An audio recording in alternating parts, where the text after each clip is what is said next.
Hi, I'm Hope. My parents, as most of you know, are Jody and Dave Duncan. I'm going to be a freshman at Smoky Valley this year.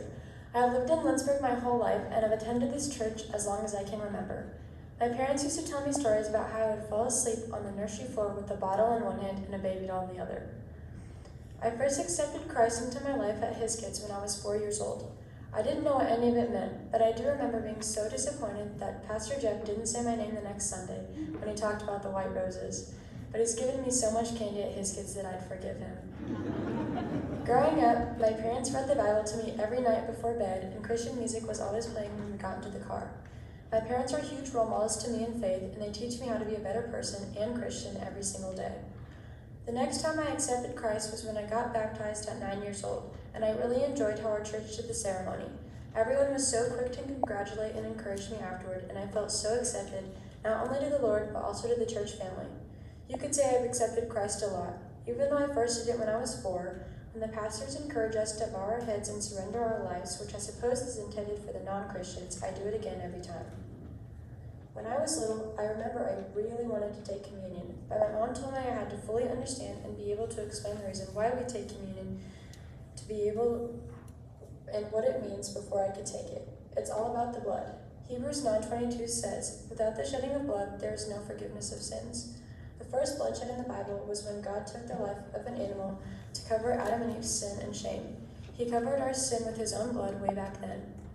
Then, during the Passover, people were to put the blood of the lamb in the shape of a cross over their doors, so that the angel of death would pass over. And the people were to put the blood of the lamb, and the people inside the house would all be saved. And that was a foreshadow of what Christ would end up doing for us. Jesus is the Lamb of God who took away the sin of the world by taking God's wrath upon Himself to pay for every sin that every person in the world has ever committed. He shed blood to cover my sin just like He did for Adam and Eve. And when I accept the gift of the sacrifice, the penalty of death for my sin is passed over, just like it was for the Israelites. Now when I take communion, I immediately remember that it has more meaning than just drinking grape juice out of a cute little cup. It's a time for me to reflect and be thankful that Christ took my punishment upon Himself and stands in the gap between me and God. Another experience I really enjoyed as a young Christian has always been church camp. Last summer at Covenant Cedars was my favorite year yet. I grew so close to God and made such amazing relationships with other girls from my cabin. My favorite part was our worship session. That's when I feel closest to God, even though I don't have the best singing voice. My relationship with God feels so raw and real when I get into a room with lots of other Christians singing our hearts out to the Lord.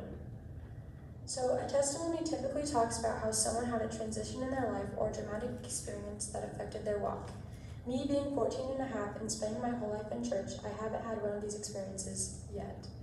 My life has been pretty easy so far, and my faith hasn't ever really been tested, but I know that I'll have to pop out of this perfect bubble one day and realize that I'm going to have to put my faith in action as I get older and face bigger issues and make important decisions.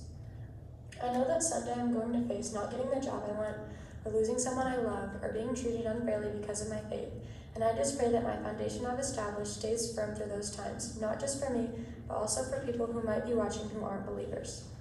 I want my actions to affect others positively and draw them to Christ. 1 Peter chapter 3, verse 15 says, "Always be prepared to give an answer to everyone who asks the reason for the hope that you have." So that verse happens to have my name in it, and in case you were wondering, that's 1 out of 130 times the Bible mentions hope. I want it to be more than just my name. I want it to also express who I am. I want to bring hope to others. I'm so grateful to God for how blessed I have been by this church family, and thankful for the encouragement I've received from our amazing pastors. I've made long-lasting relationships that I know I will still have when I'm 84. Thank you so much, Pastor Jeremy, Anita, and Steve, for helping with confirmation. I really enjoyed deepening my faith.